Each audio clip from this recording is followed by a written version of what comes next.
Hello दोस्तों, welcome to my YouTube channel keep learning. तो आइए हम समझते हैं present indefinite tense. Present indefinite tense की हिंदी क्या होती है? वर्तमान अनिश्चित काल। तो आइए हम पहले इसकी जो प्रेजेंट इंडेफिनिट टेंस की पहचान है उसको जान लेते हैं, क्योंकि जब प्रेजेंट इंडेफिनिट टेंस की पहचान पता रहेगी तभी तो हम पहचान पाएंगे कि ये कौन सा टेंस है और इसमें कौन सा स्ट्रक्चर लगेगा। तो आइए हम समझ लेते हैं प्रेजेंट इंडेफिनिट टेंस की पहचान क्या होती है। तो लिखा गया है, क्रिया के अंत में ता है, ती है, ते हैं शब्द आते हैं तो उसे प्रेजेंट इंडेफिनिट टेंस कहते हैं। आइए अब आगे समझते हैं प्रेजेंट इंडेफिनिट टेंस के अफर्मेटिव सेंटेंस को। अफर्मेटिव सेंटेंस की हिंदी होती है साधारण वाक्य। तो अफर्मेटिव सेंटेंस में एक रूल है, उसको आइए हम समझते हैं। लिखा गया है, यदि सब्जेक्ट सिंगुलर एक वचन ही सी या किसी व्यक्ति का नाम हो तो वर्ब में ईएस का प्रयोग करते हैं। ठीक, इसका कहने का मतलब है यदि सब्जेक्ट एक वचन हो ही सी तो उसमें क्या करेंगे? मेन वर्ब में यानी कि मुख्य क्रिया में ईएस का प्रयोग करेंगे। ठीक, तो आपको इतना समझ में आया होगा। आगे समझते हैं अफर्मेटिव सेंटेंस के स्ट्रक्चर को, बनावट को समझते हैं, क्योंकि हमें बनावट जो है उसको सीखना बहुत ही जरूरी है, तभी हम वाक्यों को बना पाएंगे। तो जो अफर्मेटिव सेंटेंस का स्ट्रक्चर है तो वो कुछ इस प्रकार से है। तो लिखा गया है, subject plus verb plus yes या ईएस प्लस ऑब्जेक्ट। सब्जेक्ट माने क्या होता है? कर्ता होता है। जो वाक्य के फर्स्ट में होता है वही क्या होता है? हमारा सब्जेक्ट होता है। फिर उसके बाद क्या आता है? क्रिया। जो वाक्य के सबसे अंत में होता है वो क्या होता है? क्रिया होती है। ठीक, और क्या लिखा गया है? Yes ES. ठीक, इसको मैंने फर्स्ट रूल में बताया है कि यदि सब्जेक्ट सिंगुलर होगा तो मुख्य क्रिया में ईएस का प्रयोग करेंगे, अगर प्लूरल होगा सब्जेक्ट तो मुख्य क्रिया में ईएस का प्रयोग नहीं करेंगे। ठीक, और ऑब्जेक्ट माने क्या होता है? कर्म होता है। ठीक, तो आपको ये जो अफर्मेटिव सेंटेंस का स्ट्रक्चर है, बनावट है, वो समझ में आया होगा। तो आइए अब हम समझ लेते हैं अफर्मेटिव सेंटेंस का एक एग्जाम्पल समझ लेते हैं। इससे हमें बहुत सारी मदद होगी, स्ट्रक्चर भी समझ में आ जाएगा और इसके बनाने का ट्रिक भी समझ में आ जाएगा। तो लिखा गया है, वह अपने पिताजी के साथ बाजार जाता है। वह क्या है हमारा? वह अपने पिताजी के साथ बाजार जाता है। जो ये सबसे वाक्य में फर्स्ट में है वह, तो ये क्या हो गया हमारा? सब्जेक्ट। तो ही और क्या कह रहा है? वर्ब। वर्ब कहाँ होता है? वाक्य के अंत में होता है। तो जाना, तो जाना क्या हो जाएगी? गो।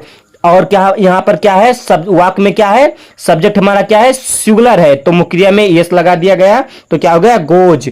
फिर उसके बाद टू, फिर उसके बाद मार्केट और विथ हिज फादर। ठीक, तो क्या लिखा गया है? He goes to market with his father. जो यहां से मार्केट विथ हिज फादर, ये क्या है? हमारा ऑब्जेक्ट है। ठीक, ये जितना बच रहा है सब क्या है? हमारा ऑब्जेक्ट है। तो आपको ये वाक्य समझ में आया होगा। तो आइए अब अफर्मेटिव सेंटेंस का एक एग्जांपल और समझ लेते हैं, इससे हमें और अच्छी तरह से समझ में आ जाएगा। तो वाक्य है, वह मैदान में क्रिकेट खेलते हैं। इसका ट्रांसलेट क्या होगा? आइए हम स्ट्रक्चर से बनाते हैं। तो पहले क्या कर रहा था स्ट्रक्चर में? सब्जेक्ट। तो सब्जेक्ट क्या होगा हमारा? वे। तो क्या हो जाएगा? They play cricket in the field. ठीक, जो ये दे है हमारा सब्जेक्ट हो गया, प्ले खेलना क्या हो गया हमारा? वर्ब हो गया, क्रिया हो गई, और बाकी जो बच रहा है ये हमारा क्या है? ऑब्जेक्ट है, कर्म है। ठीक, तो आपको ये समझ में आया होगा। मैं आपको एक बात और बता दूं, इसमें जो वर्ब में ईएस नहीं लगा है। ठीक, क्यों नहीं लगा है इसको समझ लेते हैं। क्योंकि यहां वाक्य में जो सब्जेक्ट है, जो हमारा सब्जेक्ट है वो प्लूरल है। वे सारे मतलब बहुत सारे हो जा रहे हैं ना, तो ये क्या हो गया? ये प्लूरल हो गया, तो इसीलिए इसमें मुख्य क्रिया में ईएस का प्रयोग नहीं लगाया गया है। ठीक, तो आपको समझ में आया होगा। तो आइए अब हम समझते हैं, जो समझने वाली बात है वो है प्रेजेंट इंडेफिनिट टेंस का निगेटिव सेंटेंस। ठीक, तो आइए पहले हम समझ लेते हैं निगेटिव सेंटेंस का स्ट्रक्चर क्या होता है, बनावट क्या होता है। तो इसकी बनावट है, subject plus helping verb, do या does plus not plus verb plus object. इसका कहने का मतलब है पहले क्या रखा जाएगा? सब्जेक्ट, कर्ता रखा जाएगा। ठीक, फिर उसके बाद हेल्पिंग वर्ब, सहायक क्रिया क्या रखी जाएगी? डू या डैज, फिर उसके बाद नॉट रखा जाएगा, फिर उसके बाद क्रिया वर्ब, फिर उसके बाद ऑब्जेक्ट। तो आपको ये समझ में आया होगा। अब आइए हम इसी के अकॉर्डिंग ही एक एग्जाम्पल लेके समझते हैं और उसको बनाते हैं। मेरे साथ साथ आप भी बनाइएगा। तो लिखा गया है वाक्य, शिवा स्कूल पढ़ने नहीं जाता है। शिवा स्कूल पढ़ने नहीं जाता है। तो आइए हम इसको बनाते हैं और आप भी बनाइएगा। तो जो सब्जेक्ट है वो क्या है हमारा, शिवा है। तो शिवा, फिर उसके बाद हेल्पिंग वर्ब डू या डज कह रहा है ना। तो जो ये सब्जेक्ट है हमारा, ये क्या है, ये सिंगुलर है, तो इसके साथ सहायक क्रिया क्या लगेगी, डज लगेगी। ठीक, और यदि सब्जेक्ट प्लूरल होता, बहुवचन होता, तो उसके साथ डू का प्रयोग करते हम। लेकिन यहां पर क्या है, सब्जेक्ट सिंगुलर है, एक वचन है, तो इसीलिए हम सहायक क्रिया का क्या प्रयोग करेंगे, डज प्रयोग करेंगे। ठीक, तो आइए अब समझते हैं। शिवा डज, फिर उसके बाद क्या कह रहा है, नॉट, नॉट लिख दिए।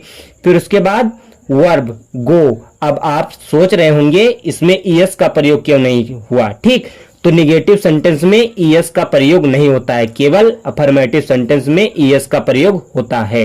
ठीक, फिर गो के बाद टू, रीड स्कूल, ये जो बच रहा है सब हमारा क्या है, स्कूल ऑब्जेक्ट है। ठीक, तो आपको ये समझ में आया होगा। तो आइए फिर से एक एग्जाम्पल लेते हैं और उसको समझते हैं।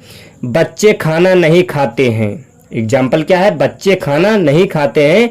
तो इसका ट्रांसलेट क्या होगा, आप बनाइएगा। ठीक, तो आइए मैं बताता हूं। बच्चे, the children do not eat food. यहां पर देखो, जो ये हमारा सब्जेक्ट है ये प्लूरल है, इसीलिए यहां पर सहायक क्रिया क्या लगी, डू लगी। ठीक, तो आपको ये समझ में आया होगा और आपको डू या डज का प्रयोग भी समझ में आया होगा। आइए अब आगे समझते हैं प्रेजेंट इंडेफिनिट टेंस का इंट्रोगेटिव सेंटेंस। जो इंट्रोगेटिव सेंटेंस होता है उसके दो टाइप होते हैं। एक जो पहला है वो है WH टाइप और दूसरा है यस या नो टाइप, जिसे हम डायरेक्ट इंट्रोगेटिव बोलते हैं और इनडायरेक्ट इंट्रोगेटिव बोलते हैं।